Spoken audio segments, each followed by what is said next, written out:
Well, thank you very much. This has been an honor. It was a fairly long trip, but worth it. Tremendous things have been accomplished, as you probably noticed. Listened to a lot of wonderful speeches from the heads of a lot of wonderful countries. But I want to thank you for joining us at the conclusion of a highly productive NATO summit in the Netherlands. I want to thank them for the royal treatment they've given us. Couldn't have been nicer. And it's a beautiful country, really a beautiful country. Coming in, I saw the most beautiful trees. In fact, I want to bring some back with me. I want to also thank, I had breakfast this morning with the King and Queen, and they're incredible people. I said, you're central casting, beautiful people, great people, big, beautiful heart. And I enjoyed that. And also NATO Secretary General Mark Rutte, who's been terrific. He's been a friend of mine, used to be right here running this wonderful country. Now he's the NATO Secretary General. He's doing a fantastic job. And the Prime Minister, we appreciate everything you've done. And as you know, last weekend, the United States successfully carried out a massive precision strike on Iran's nuclear enrichment facilities, and it was very, very successful. It was called obliteration. No other military on earth could have done it, and now this incredible exercise of American strength has paved the way for peace with a historic ceasefire agreement late Monday, and we call it the 12-day war. Spoke to a few people. I guess that just sounded like the right name. It was a 12-day war. And we think it's over. I don't think they're going to be going back at each other. I don't think so. Not only have we dealt decisively with the critical threat of Iran's nuclear program, which was what I wanted. I said, Iran cannot have a nuclear weapon. I've said that for 15 years, long before I decided to do the political thing. But we've also reasserted the credibility of American deterrence, which is like no other. The people at NATO said there's never been anything. You know, I rebuilt the entire military during my first term. And we have a great military. We have great generals. I got to know the good ones and the bad ones.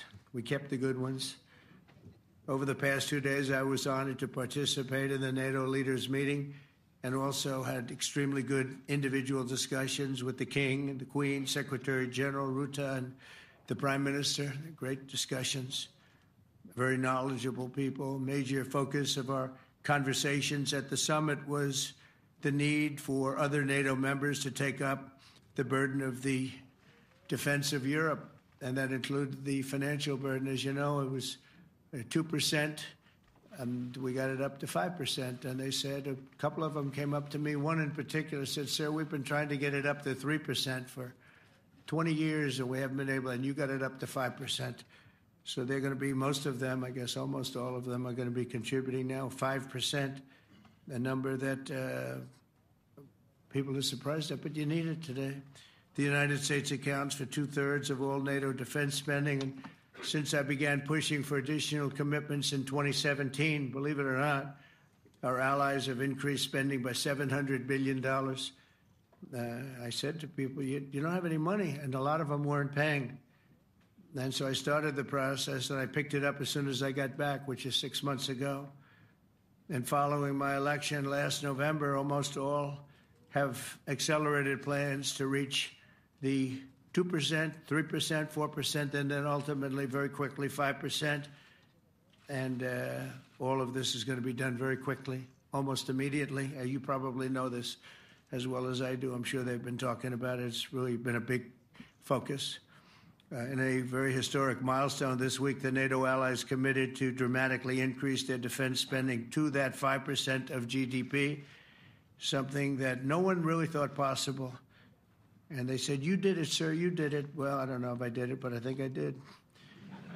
This will be known as the Hague Defense Commitment, which is pretty good, pretty appropriate. When the allies reach this number, it will add more than $1 trillion a year.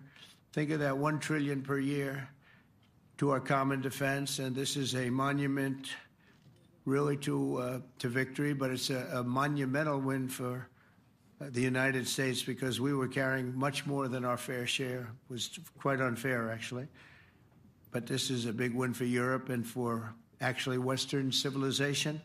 For years, past administrations failed to get most allies to contribute even the 2%. I remember when I came here, we had 4 countries that were up to 2%, and I remember Poland was there. A couple of them were there, and but most of them were. We had 28 at the time. As you know, it's increased a little bit, and they've agreed now to more than double their budgets in all cases.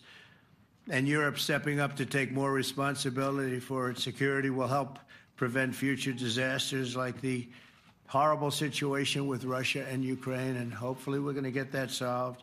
Last week they lost 7,000 soldiers, mostly soldiers, but they're also getting hit in Kiev. They're getting hit in some of the towns also. And that means life. Life is disappearing also in the cities and towns. Should have never happened, would have never happened if I was president. I said it 1,000 times, and it never did happen. It's never even thought about.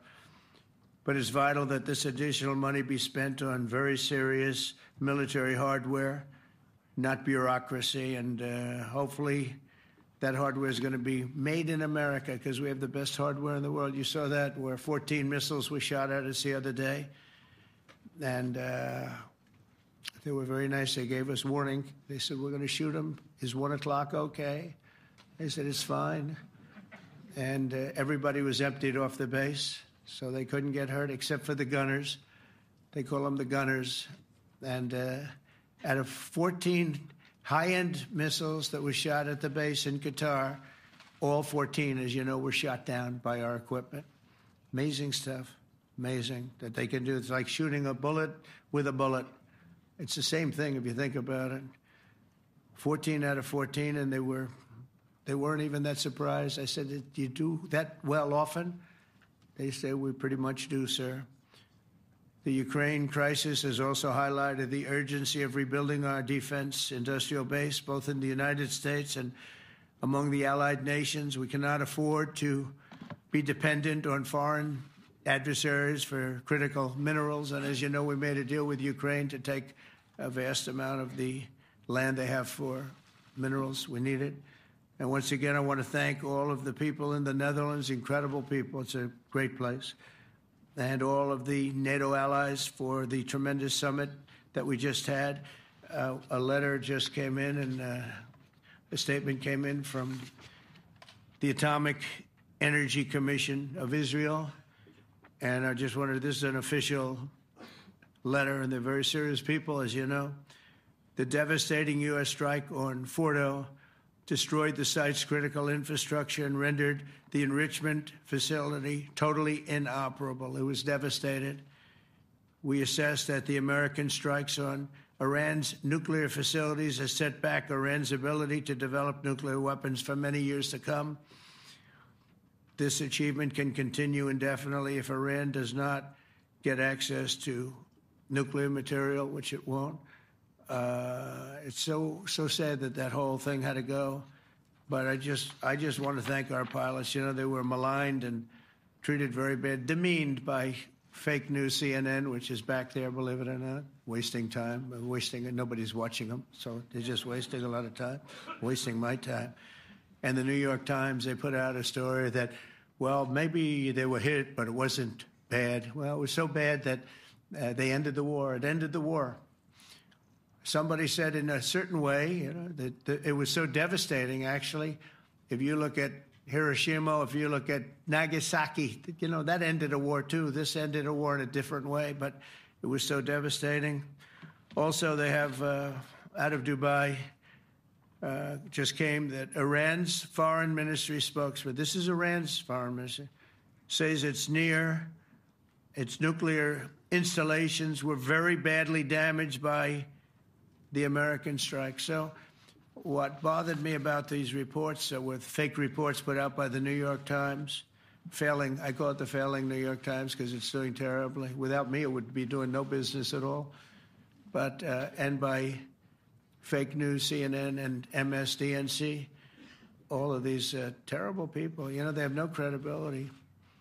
You know, when I started, they were at 94% credibility, the media. Now it's at 16%. And I'm very proud of it because I've exposed it for what it is. But when I saw them starting to question the caliber of the attack, was it bad? Well, it was really bad. It was devastating. They were obliterated. In fact, you can't get into the tunnels. They just put that over. That just came out. They can't. There's nothing. There's no way you can even get down. The whole thing is collapsed in a disaster. And I think all of the nuclear stuff is down there because it's very hard to remove. And we did it very quickly. When they heard we were coming, it was, you know, you can't move it. It's very hard, very dangerous, actually, to move to.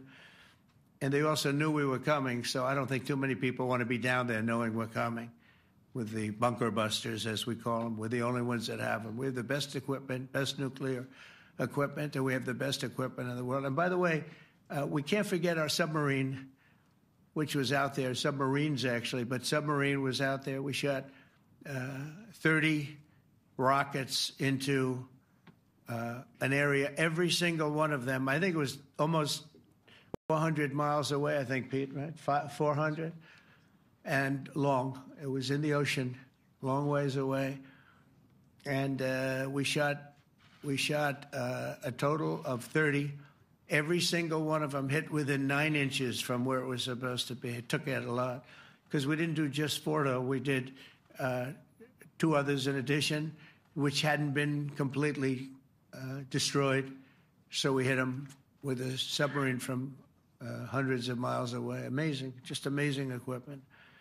Greatest submarines in the world. Nobody's even close. They're 20 years behind us when it comes to submarine technology. So that's one, and the other was from the Atomic Energy Commission. And they have about 3 or 4 of them now coming in from atomic energy commissions from various places. But the one that we have that just came out, we released it a little while ago, was from the Israeli Atomic Energy Commission. But numerous of them are getting to see the site, and the site has been demolished. And again, we had these brave patriots, these incredible flyers, these people that can fly a plane better than anybody can fly a plane, going into very hostile territory, flying into the territory that has got more missiles and things pointed at it, but it was very stealth. They didn't get to see it. It was dark. That's the amazing thing about the shots. They hit the shots perfectly, and yet it was dead dark. There was no moon. There was no light. It was virtually moonless. It was very dark, and the shots were hit perfectly. But when they get demeaned, and they were very upset about it because they knew how strong it would be. Back in Missouri, the pilots flew about 36 hours, 2 ways, far distance, and in those incredible B-2s. And we then had the F-22s, and we had the F-35s, and we had other planes, and we had, I think, a total of 52 tankers. That means the big tankers, because the refueling was a lot for all of the different planes that we sent. Incredible operation, and I have to say, General Raisin Cain was incredible. That's why he beat ISIS, and we beat ISIS in a matter of weeks. I was told it would take 4 to 5 years. We did it in a few weeks, and he was great. That's why he's the head of the Joint Chiefs of Staff right now, because I had a very good experience with him. He knocked out ISIS in a period of literally a few weeks. Amazing. And it was supposed to take a few years, 5 years to be exact.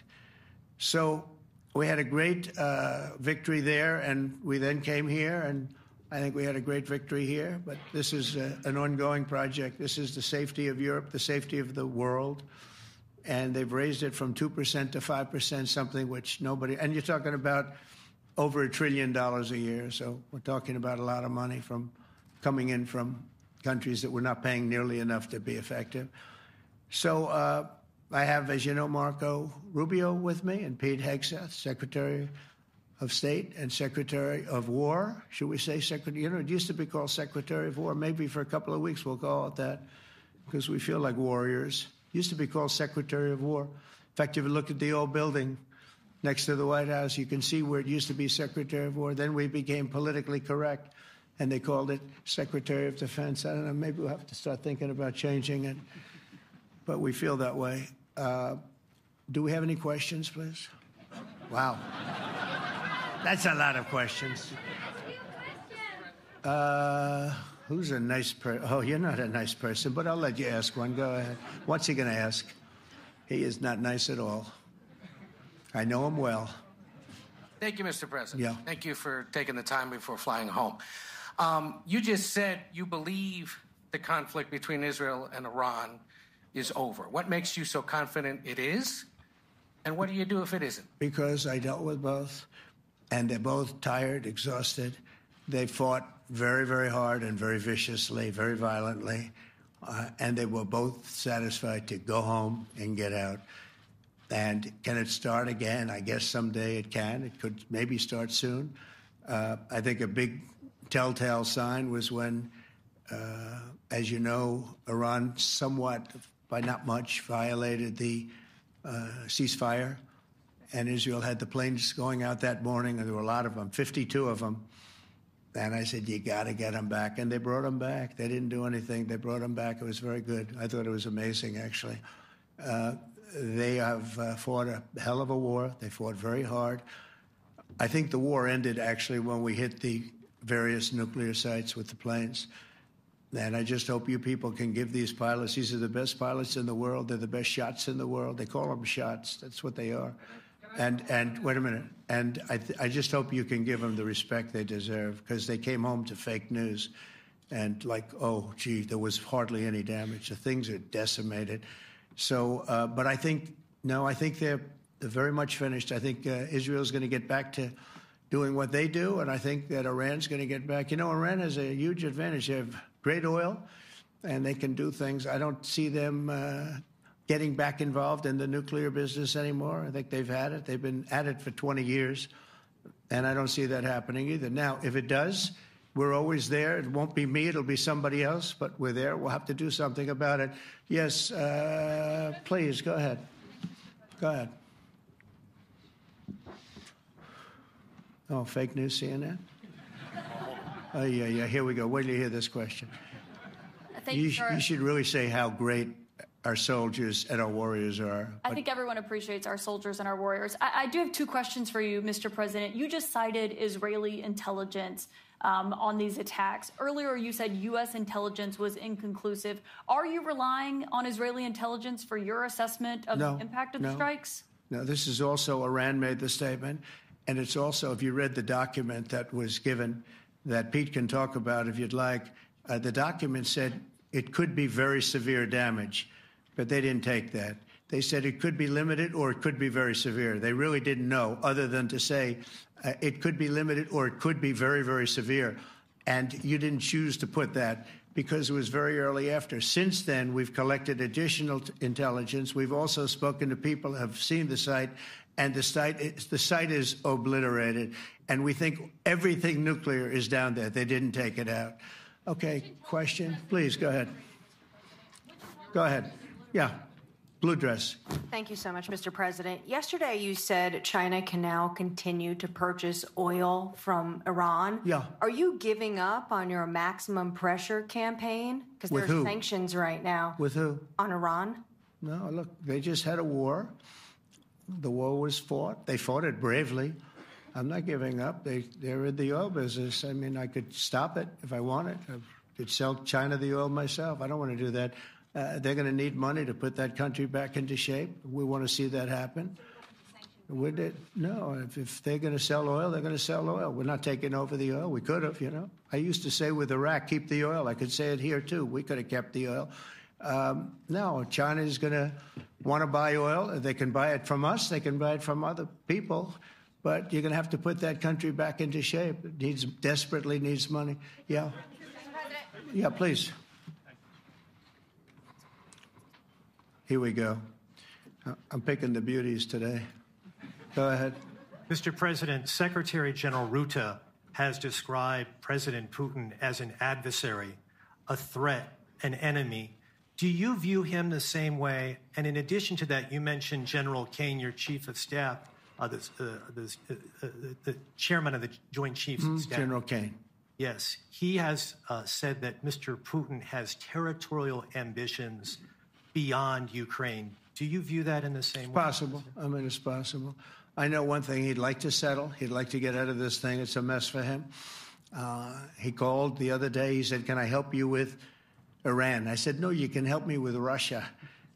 Because, in the last few weeks, we took care of India and Pakistan, Kosovo, Serbia. I think on Friday we have coming in, the Congo is coming in, and Rwanda is coming in. That was a vicious war that went on, a machete war, heads chopped off all over Africa. They're coming in. We did 2 others in addition to that. Nobody's ever done anything like this.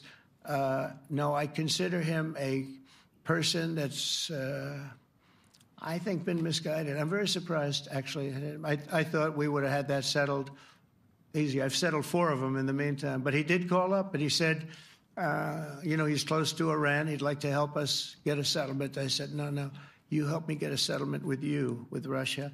And I think we're going to be doing that, too. Yeah, please. Go ahead, please. Thank you, Mr. President. You've made clear your position on what impact the strikes had. I wanted to ask you what is next with Iran. For instance, is there any indication from U.S. intelligence that Iran was able to move any material? No, just the opposite. We think we hit them so hard and so fast they didn't get to move. And if you knew about that material, it's very hard and very dangerous to move. It's called, in many people, they call it dust, but it's very, very heavy. It's very, very hard to move. And they were way down. They're 30 stories down. They're literally 30, 35 stories down underground. You think you got it all? Oh, yeah, we think we got it. We think it's covered with granite, concrete, and steel. Can I ask you, are you interested in restarting negotiations with Iran? And if so, have they received? So our people, Marco could answer this, but our people are not, I'm not. The way I look at it, they fought, the war's done, and, I could get a statement that they're not going to go nuclear. We're probably going to ask for that, but they're not going to be doing it. But they're not going to be doing it anyway. They've had it. They've had it. Now, maybe someday in the future we'll want that. But I've asked Marco, do you want to draw, I just asked him the question as we were walking on the stage, do you want to draw up a little agreement for them to sign? Because I think we can get them to sign it. I don't think it's necessary. Marco, do you want to talk about that, please? Well, Mr. President, I think President Trump has shown a willingness to meet and talk to anybody in the world who's interested in peace.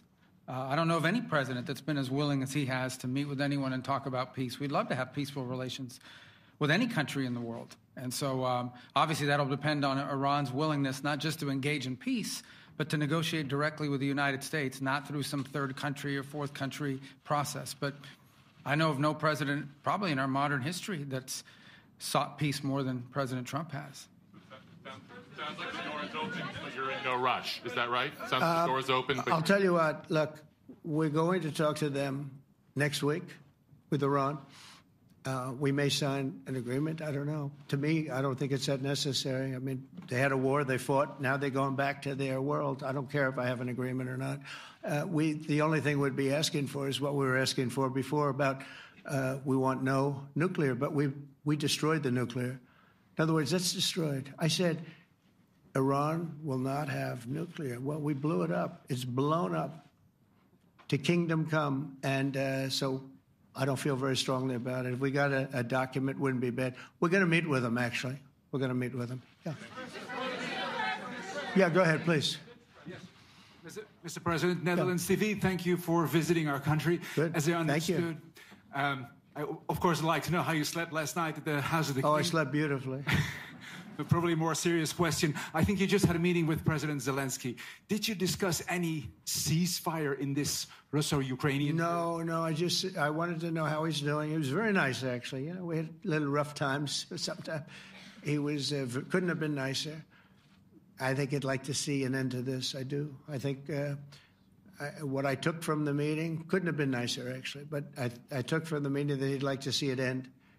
I think it's a great time to end it. I'm going to speak to Vladimir Putin and see if we can get it ended.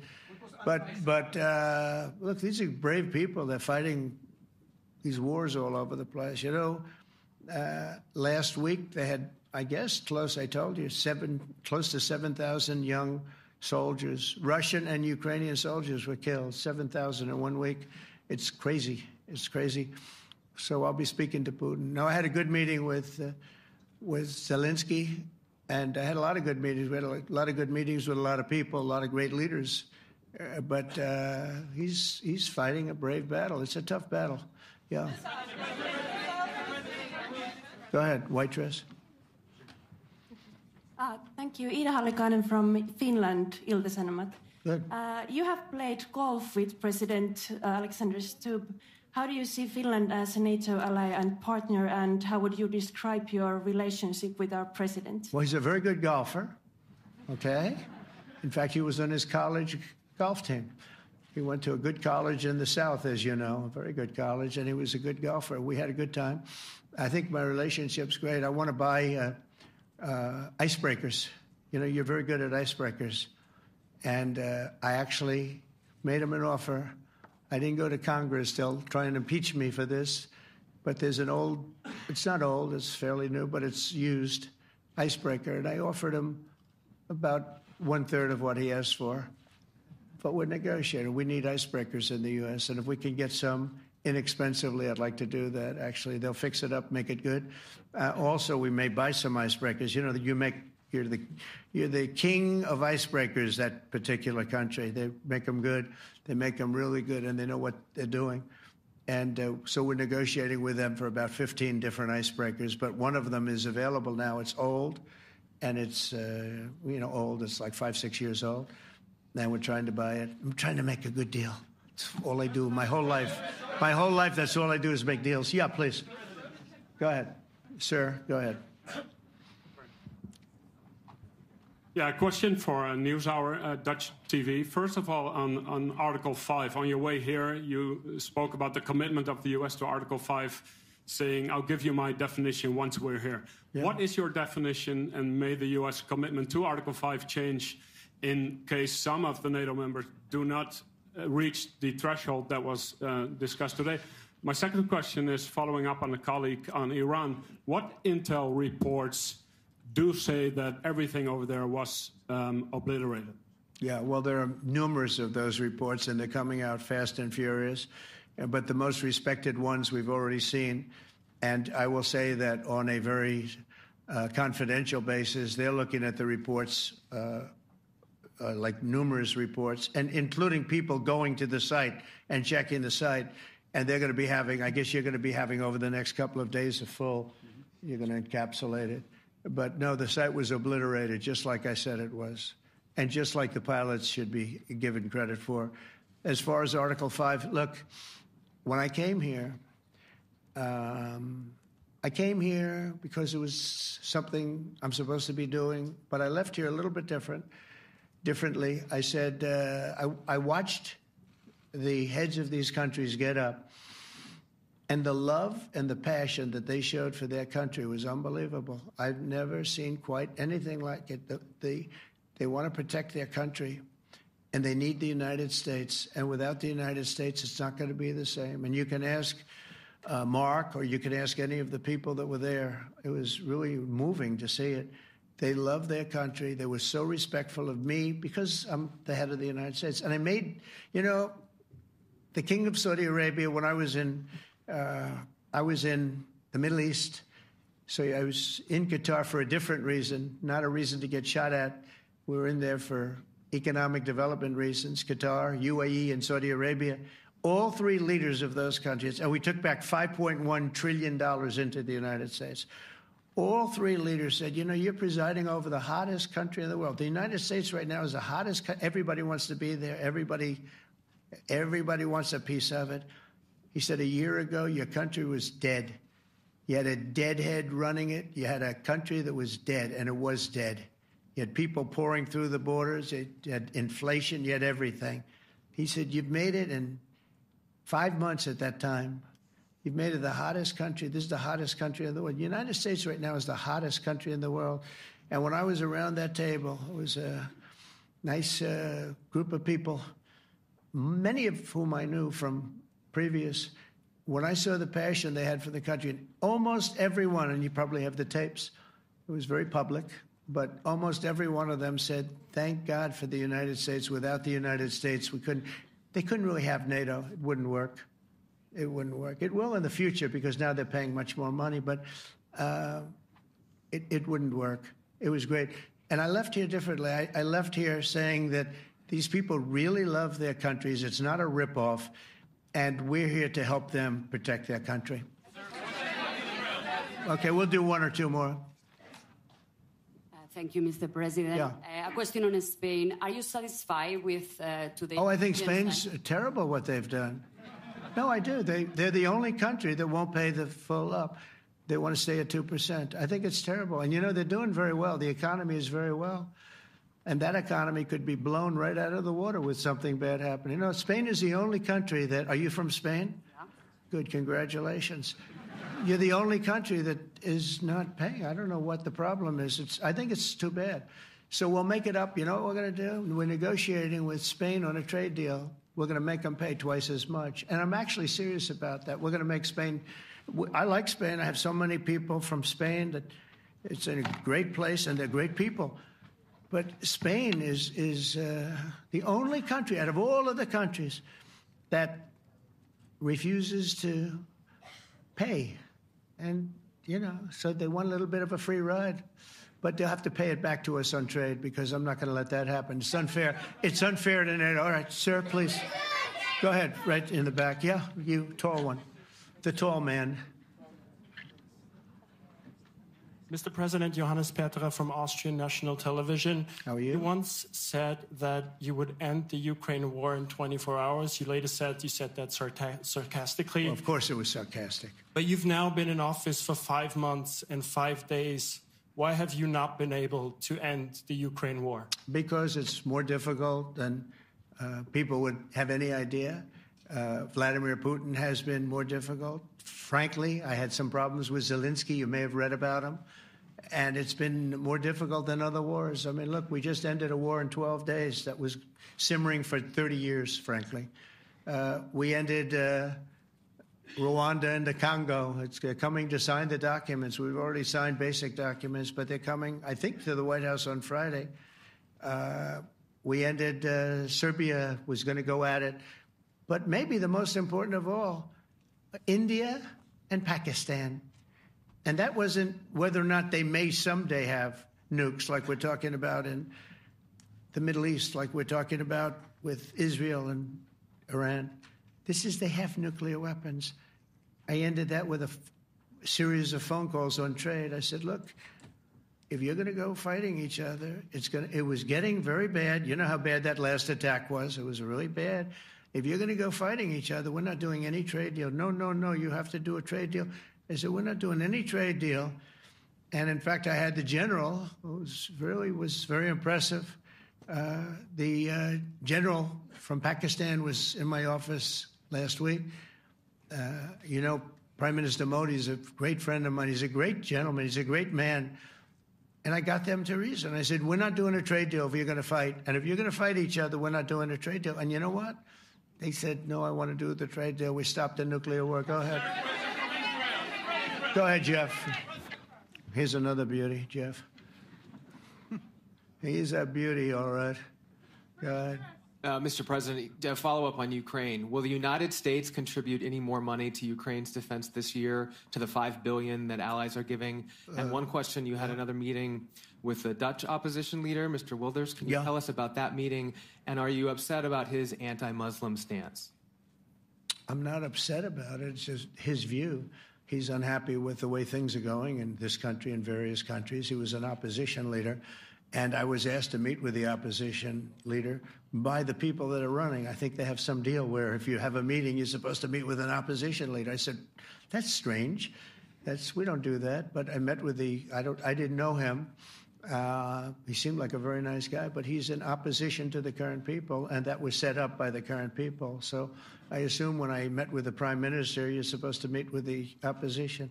We'll have to try that sometime in our country. Let's not do it.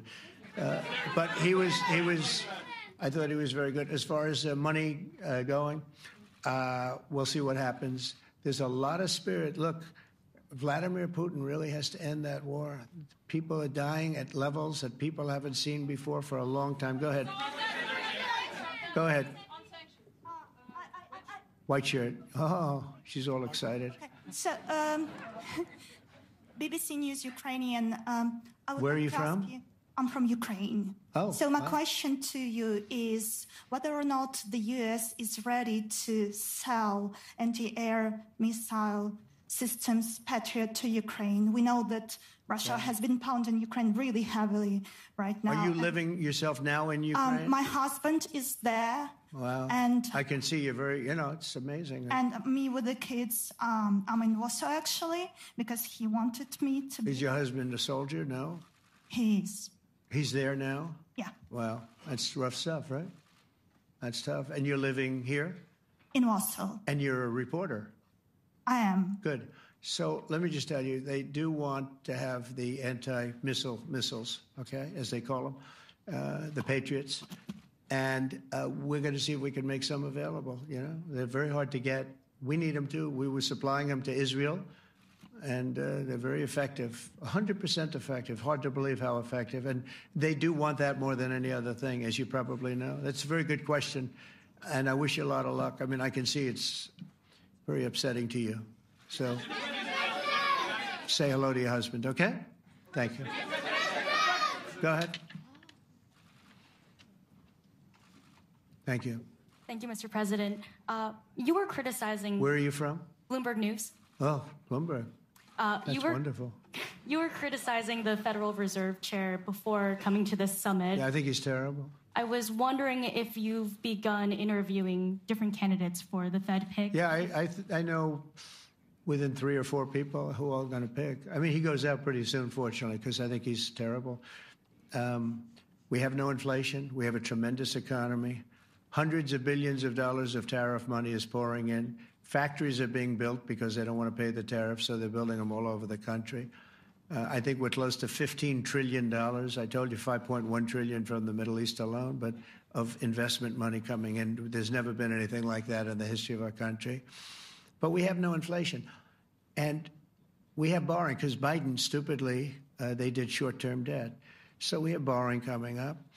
And, we'll go 10 years, maybe longer, maybe shorter, but we'll go a long period of time when we do the debt. And because of him, because of this guy, we will have to pay for years. We'll be paying for him. And I said to him, listen, there's no inflation. He says, but maybe there'll be some. That's true. I said, if there is some, what you do is raise the rate. I'm okay with that. You raise the rate in 2 years from now or in a year from now. But because the rate's high, we have to pay more for debt. It's pretty equal. In other words, if it's 4%, it's 4%. If you drop it a point, you'll pay 3%. So it's fairly equal, not necessarily, but fairly equal. So we're going to end up paying maybe 2 points or 3 points more. 3 points would be about $900 billion a year because of this very average mentally person. He's an average mentally person. I'd say low in terms of what he does, low IQ for what he does, okay? Wait, so instead of paying $900 billion, we don't want to pay 900 just because he doesn't want to lower the rate. I said, if there's inflation in 2 years or 3 years or 1 year from now, you raise the rate and you take care of the inflation, among other things. But he's probably a very political guy, I guess. I don't know. I think he's a very stupid person, actually. All right, one more. Let's go. How about you? Go ahead. She looks so happy and everything. Thank you. That's why I picked her. I'm from Spain, too. I'm Ana Buch from La Vanguardia. I wanted to know if... You're where from?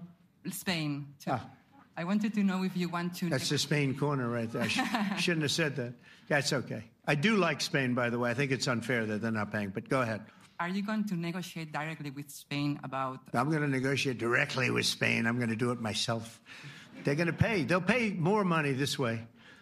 You should tell them to go back and pay. You're a reporter? You tell them to go back. They ought to join all of those countries that are paying 5%. Spain's going to be just about the only one that's not. They were the most hostile toward doing it. It just doesn't make sense to me. Okay. All right, Kelly, go ahead. Here we go. Here's another one. Hello, sir. Thank you We got them all today. Okay. So, Mr. President, you talked about expecting some on-the-ground assessments at Fordo and other sites. No, is that Israeli and U.S.? It's been obliterated, Kelly. It's been What is your message then, sir, to the intelligence community when they present reports? You're not disputing the DIA report. You're just... They presented a report that wasn't finished. We're talking about something that took place 3 days ago. I understand. That's the report was done 2 days ago. Wait a minute. Yes. They didn't see it. All they can do is take a guess. Now, if you take a look at the pictures, if you take a look how it's all blackened, you know the fire and brimstone is all underground because it's granite and it's all underground. You don't show it. But even there, with all of that being said, the whole area for 75 yards around the hole where it hit is black with fire. The group that's run by this gentleman, in fact, you may want to talk about it for a second because we're going to issue a report. And I think it's not even a very exciting report at this point. It's been obliterated, totally obliterated. And they did a report, but it was like, if you look at the dates, it's just a few days after it happened. Sir. So they didn't see it. They said it may be very severe. Understood. Do you have a message for the intelligence community, though, in terms of unvarnished information getting to you, that it's not... I don't really have a message. I would say issue the report when you know what happened. I wouldn't say that it could be severe or maybe not. They use the word severe. It could be severe or maybe it's not. And so people like you picked up and said, oh, it's not severe. No, the report was not a complete report. Yeah, the message was probably wait till you know the answer before you... And, sir, did you not have a public component to your Zelensky meeting for a tactical reason with President Putin? Let him answer this question. Hello, Mr. Secretary. Yeah. There's a reason the president calls out fake news for what it is. These pilots, these refuelers, these fighters, these air defenders, the skill and the courage it took to go into enemy territory flying 36 hours on behalf of the American people and the world to take out a nuclear program is beyond what anyone in this audience can fathom. And then the instinct of CNN, the instinct of the New York Times is to try to find a way to spin it for their own political reasons to try to hurt President Trump or our country. They don't care what the troops think. They don't care what the world thinks. They want to spin it to try to make him look bad based on a leak. Of course, we've all seen plenty of leakers. And what do leakers do? They have agendas. And what do? Do they share the whole information or just the part that they want to introduce? And when they introduce that preliminary report that's deemed to be a low assessment, you know what a low assessment means? Low confidence in the data in that report. And why is there low confidence? Because all of the evidence of what was just bombed by 12 30,000-pound bombs is buried under a mountain, devastated and obliterated. So if you want to make an assessment of what happened at Fordo, you better get a big shovel and go really deep because Iran's nuclear program is obliterated. And somebody somewhere is trying to leak something to say, oh, with low confidence, we think maybe it's moderate. Those that dropped the bombs precisely in the right place know exactly what happened when that exploded. And you know who else knows? Iran. That's why they came to the table right away, because their nuclear capabilities have been set back beyond what they thought were possible because of the courage of a commander-in-chief who led our troops, despite what the fake news wants to say. But you're not disputing the report said what it said, even though it was initial. The report said what it said, and it was fine. It was severe, they think, but they had no idea. They shouldn't have issued a report until they did. But we've gotten the information. I think Pete said it better than you can say it. And, you know, you should be proud, you, especially you, should be proud of those pilots, and you shouldn't be trying to demean them. No, those pilots flew at great risk, a big chance that they'd never come back home and see their husbands or their wives. Let me just tell you, you and NBC, fake news, which is one of the worst, and CNN, New York Times, are all bad. They're sick. There's something wrong with them. But you know what? You should be praising those people instead of trying to find some. By getting me, by trying to go and get me, you're hurting those people. They were devastated. You know, I got a call from Missouri, great state, that I won 3 times by a lot. And I got a call that the pilots and the people on the plane were devastated because they were trying to minimize the attack. And they all said it was hit. But we don't think it was really maybe hit that badly. And they were devastated. They put their lives on the line, and then they have, and I'm not referring to you, but real scum come out and write reports that are as negative as they could possibly be. It should be the opposite. You should make them heroes and heroines. You should make them really people that they were so devastated when they heard this news. And you know what they said? One of them, I spoke to one of them, said, "Sir, we hit the site. It was perfect. It was dead on." Because they don't understand fake news, because they have a normal life, except they have to fly very big, very fast planes. But it's a shame. You should be making them heroes. All right, in the back. Go ahead, back, white, yeah. White jacket, yeah. Go ahead, give my mic. Hello. Deborah Haynes from Sky News. Good. Mark Rutte, the NATO chief, who is your friend, he called you daddy earlier. Do you regard your NATO allies as kind of children? No, he likes me. I think he likes me. If he doesn't, I'll let you know. I'll come back and I'll hit him hard, okay? No? He did it very affectionate. Daddy, you're my daddy. Do you regard your NATO allies, though, as kind of like children? And they're obviously listening to you and they're spending more. And you're obviously appreciative of that. But do you hope that actually they're going to be able to defend themselves, defend Europe on their own? I think they need help a little bit at the beginning, and I think they'll be able to. And I think they're going to remember this day. And this was a big day for NATO. You know, this was a very big day. They took it. One of the gentlemen said, "You know what? We've been trying to raise money raise the rate for 30 years," he said, 20 years, from almost the beginning. And he's been there for a long time. He said, "Until you came along, it never happened. What you did is amazing." It's been sort of an amazing day for a lot of reasons, but also for that. Yeah, go ahead. Do you think they can do it without you, though, in the future? Can they do it without? Well, ask Mark. I mean, you have to ask Mark, okay? So we're heading back. We're heading back. I want to thank these two gentlemen behind me. They're incredible people, both of them. They've done a fantastic job. And Susie's in the front, and she's done great. And Monica, thank you very much. It was quite an exciting time. And we're going to be heading back. We'll be back soon, and we'll see you in Washington, D.C. Remember this, we have the hottest country anywhere in the world. Thank you very much, everybody. Thank you.